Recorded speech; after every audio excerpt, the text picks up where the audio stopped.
Hello everyone, welcome to my channel Abhay Shukla tech. Students, आज के इस वीडियो में आपको प्रोजेक्ट प्रैक्टिकल के बारे में कंप्लीट जानकारी दूंगा। तो अगर आप फाइनल ईयर के छात्र हैं तो इस वीडियो को बिना स्किप किए हुए जरूर देखें, क्योंकि आपके लिए बहुत ही इंपॉर्टेंट है। साथ ही नॉन फाइनल ईयर के छात्र भी इस वीडियो को पूरा जरूर देखें। यह इस सीरीज का पार्ट 2 है। पार्ट 1 पहले ही बना चुका हूँ, तो अगर आपने उस वीडियो को नहीं देखा तो आपको डिस्क्रिप्शन में लिंक मिल जाएगी, उस वीडियो को एक बार ज़रूर देख लें। अब मैं आप लोग को कुछ बेसिक सी जानकारी देता हूँ जिसका जानना आपके लिए बेहद ही ज़रूरी है। सबसे पहले, प्रोजेक्ट प्रैक्टिकल्स में आपको किन किन डॉक्यूमेंट की ज़रूरत होगी। दूसरा, आपके प्रोजेक्ट प्रैक्टिकल कितने मार्क्स के होंगे। तीसरा, 2019-20 में जो प्रोजेक्ट प्रैक्टिकल हुए थे वो भी ऑनलाइन हुए थे, तो उसके बारे में कुछ आपको जानकारी भी मैं इस वीडियो में आपको दूंगा। सबसे पहले बात करेंगे कि आपको किन किन डॉक्यूमेंट की ज़रूरत होगी। तो अगर हम B Tech, mechanical engineering, civil engineering और इलेक्ट्रिकल इंजीनियरिंग के स्टूडेंट्स की बात करें तो आपको सिनॉप्सिस, जो कि 7वें सेमेस्टर में लगती थी, प्रोजेक्ट रिपोर्ट जो आपको 8वें सेमेस्टर में लगेगी, प्रेजेंटेशन पीपीटी आपको 8वें सेमेस्टर में लगेगी, प्लेगरिज्म रिपोर्ट ये भी आपको 8वें सेमेस्टर में लगेगी। अब बात करते हैं कंप्यूटर साइंस, इंजीनियरिंग और इंफॉर्मेशन टेक्नोलॉजी के छात्रों की। इसमें आपको वही डॉक्यूमेंट लगेंगे जो मैकेनिकल, सिविल और इलेक्ट्रिकल के छात्रों को लगे हैं। Synopsis, project report, PPT, plagiarism report और इसके बाद एक एक्स्ट्रा ऐड हो जाता है सोर्स कोड। ये बहुत ही इम्पॉर्टेंट है। मैकेनिकल, सिविल और ईसी का जो प्रोजेक्ट होता है वो फिजिकल प्रोजेक्ट होता है, तो जब कॉलेज रीओपन होते हैं तो उनको वो प्रोजेक्ट सबमिट करना पड़ता है, जमा करना पड़ता है। लेकिन कंप्यूटर साइंस, इंजीनियरिंग और इंफॉर्मेशन टेक्नोलॉजी के छात्रों को कोई भी फिजिकल प्रोजेक्ट नहीं लगता है। उनको कोई सॉफ्टवेयर, एप्लीकेशन, ऐसे कोई ना कोई प्रोजेक्ट पे काम करना होता है। तो वे सिंपली कॉलेज को अपना जो सोर्स कोड है वो मेल कर सकते हैं। अब हम आपको बताएंगे कि जो प्रोजेक्ट प्रैक्टिकल्स होते हैं वह आपके 8वें सेमेस्टर में कितने मार्क्स के होते हैं। तो अगर हम बात करें 2016 से 2020 के बैच की, तो उसमें टोटल 800 मार्क्स के प्रोजेक्ट प्रैक्टिकल थे, जिसमें 100 मार्क्स के सेमिनार था। प्रोजेक्ट प्रैक्टिकल दो पार्ट में डिवाइड थे, एक इंटरनल और एक external. Internal project practical 250 marks का था और एक्सटर्नल 350 मार्क्स का था। तो दोनों मिला के हो गए 700 मार्क्स और सेमिनार को मिला के हो गए 800 मार्क्स। एक्सटर्नल प्रैक्टिकल में एक्सटर्नल एग्जामिनर लेगा, जो AKTUC की तरफ से अपॉइंट किया जाता है। और साथ में एक बात मैं आपको और बता दूं कि 7वें सेमेस्टर में आपको मिनी प्रोजेक्ट दिया जाता है, उसी को मेजर प्रोजेक्ट में आपको कन्वर्ट करना होता है। मिनी प्रोजेक्ट होता है वो 200 मार्क्स का होता है और वह 7वें सेमेस्टर में रहता है। तो आप लोग को बताने की ज़रूरत नहीं है, क्योंकि 7वें सेमेस्टर में ही आपके प्रोजेक्ट की स्टार्टिंग हो जाती है और उसी में आप लोग के ग्रुप भी बन जाते हैं। एक ग्रुप में मैक्सिमम 4 स्टूडेंट रहते हैं और सभी को टॉपिक दे दिया जाता है कि आपको किस प्रोजेक्ट पे काम करना है। इसके बारे में ज़्यादा जानकारी नहीं दूंगा।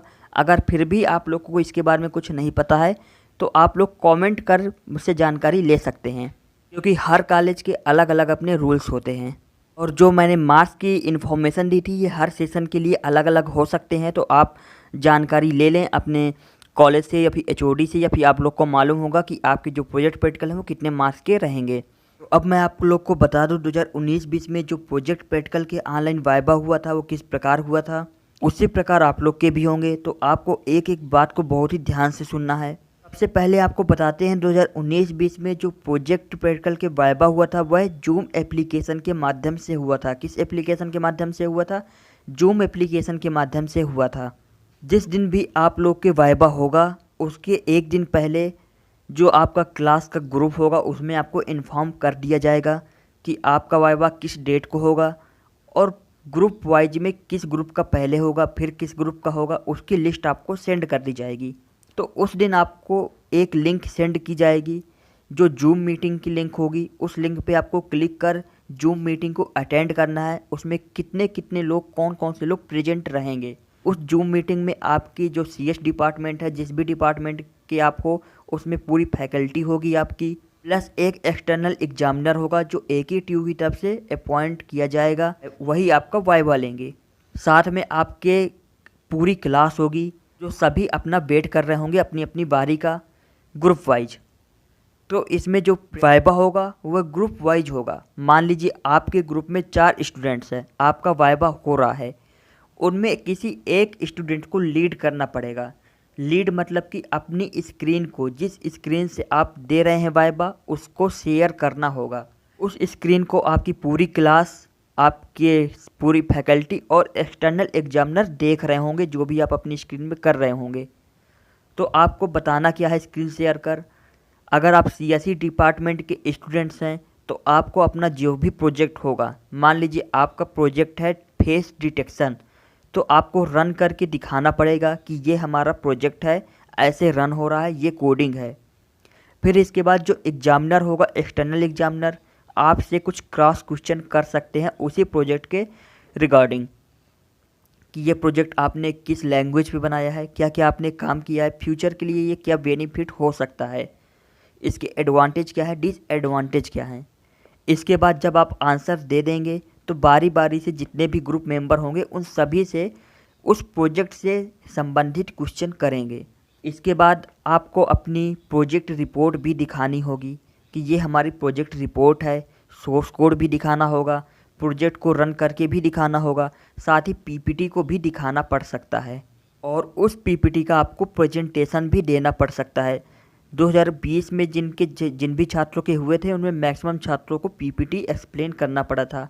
फिर इसके बाद आपका प्रोजेक्ट जब सक्सेसफुली हो जाएगा, फिर आपको बोल दिया जाएगा कि थैंक यू, आपका प्रोजेक्ट, आपका वाइवा हो चुका है।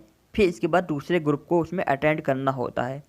तो आप लोग के लिए बहुत ही ज़रूरी है कि जूम एप्लीकेशन कैसे वर्क करता है, ज्वाइन कैसे करना है, स्क्रीन शेयर कैसे करना है, इस बात का बहुत ही ध्यान दें। साथ ही जो 2019-20 के बैच के छात्रों ने गलतियां की थी, वो गलतियां आपको नहीं करनी है। पहले से ही प्रैक्टिस कर लेनी है कि लैपटॉप में कुछ गलत चीज़ें न चल जाएं, या फिर वही चीज़ें रखनी है किसी एक फोल्डर में कि ये हमारा आज वाइवा का सेशन है, इसमें सारी चीज़ें डॉक्यूमेंट हमने अपने रख लिए, उन्हीं उन्हीं को आपको केवल ओपन करना है। साथ ही माइक ऑन रहता है और जो भी आप बात करते हैं तो सभी फैकल्टी, सभी स्टूडेंट्स और एक्सटर्नल एग्जामिनर को पूरा सुनाई देता है। तो आपको कोई भी गलत चीज़ नहीं बोलनी है। आपको इस बात का ध्यान देना है कि माइक ऑन है, या फिर कोई भी बातचीत करनी है तो आप माइक ऑफ कर सकते हैं। और इसमें आप लोगों को किसी भी प्रकार की कोई भी प्रॉब्लम नहीं होगी। साथ ही मैं आपको बता दूं कि सभी कॉलेज के अपने अलग अलग रूल्स होते हैं। इसमें बहुत से छात्र ऐसे हैं जिनको हो सकता है कि वाइवा के लिए अलाउ नहीं किया जाए। ऐसे कौन से छात्र होंगे जिनको अलाउ नहीं किया जाएगा, मैं आपको बता दूं, जिसकी कॉलेज फीस पूरी सबमिट नहीं होगी, पूरी पे नहीं होगी, उनको अलाउ नहीं किया जाएगा। ऐसा 2019-20 में के छात्रों के साथ भी हुआ था।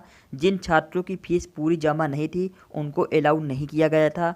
इसके बाद जिस डेट को आपका पूरा प्रैक्टिकल ख़त्म हो जाता है, वाइवा ख़त्म हो जाता है, इसके बाद एक अलग से जो आपके कॉलेज होता है, एक्सटर्नल एग्जामिनर से एक अलग से डेट ले लेते हैं।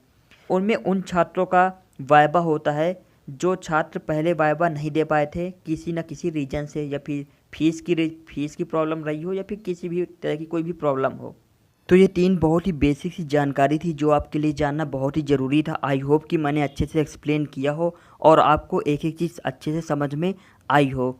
अब मैं आपको एक बात बोलना चाहता हूं कि आप लोग के जो इस बार वाइवा होंगे वो भी जूम एप्लीकेशन के माध्यम से ही होंगे। 90% तो कंफर्म चांस हैं कि जूम एप्लीकेशन के माध्यम से ही आपके वाइवा होंगे। तो आपको जूम एप्लीकेशन के सभी फीचर को अच्छे से जान लेना है। जूम एप्लीकेशन को आप प्ले स्टोर से इंस्टॉल कर सकते हैं, उस पर साइन अप कर सकते हैं, और फिर इसके बाद आपको देखना है कि लिंक से कैसे हमको ज्वाइन करना है, इसका camera, front camera, back camera कैसे ऑन करना है, इसके माइक को कैसे ऑन ऑफ करना है, वीडियो को कैसे दिखाना है, और साथ ही जो सबसे इम्पॉर्टेंट है, जिसको भी लीड करना हो अपने प्रोजेक्ट को, तो उसको स्क्रीन शेयर कर अच्छे से प्रैक्टिस कर लेनी है, और जितने भी आपके डॉक्यूमेंट हैं उनको एक फ़ोल्डर पे रख लेना है। तो ये सभी फीचर्स की आप पहले से प्रैक्टिस कर लीजिएगा, क्योंकि बाद में फिर बहुत सी प्रॉब्लम फेस करनी पड़ती हैं।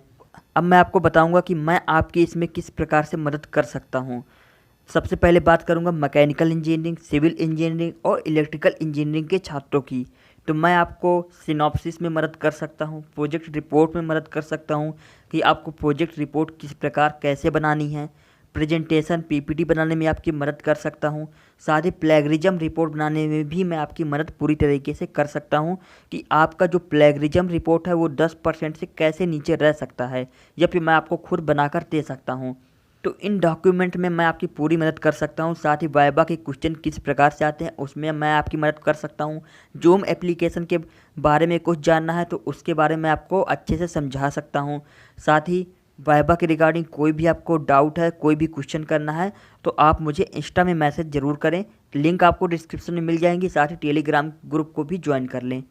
अब बात करते हैं कंप्यूटर साइंस, इंजीनियरिंग और इंफॉर्मेशन टेक्नोलॉजी के छात्रों की मैं किस प्रकार से मदद कर सकता हूं। मैं आप लोग को synopsis report, project report, PPT, plagiarism report का स्कोर 10% से कैसे कम हो, इन सब टॉपिक पर आपकी मदद पूरी तरीके से कर सकता हूं। साथ ही आपको किस प्रोजेक्ट पे काम करना चाहिए अगर आपका अभी तक प्रोजेक्ट डिसाइड नहीं हुआ है, इस पर भी मैं आपकी मदद पूरी तरीके से कर सकता हूं, क्योंकि 2020 बैच का मैं पास आउट छात्र रहा हूं और कंप्यूटर साइंस मेरी ब्रांच थी, तो मैंने बहुत से प्रोजेक्ट पे काम किया है और इसमें किसी भी प्रकार का आपका कोई भी डाउट है तो मैं आपके उस डाउट को पूरी तरीके से क्लियर कर दूंगा।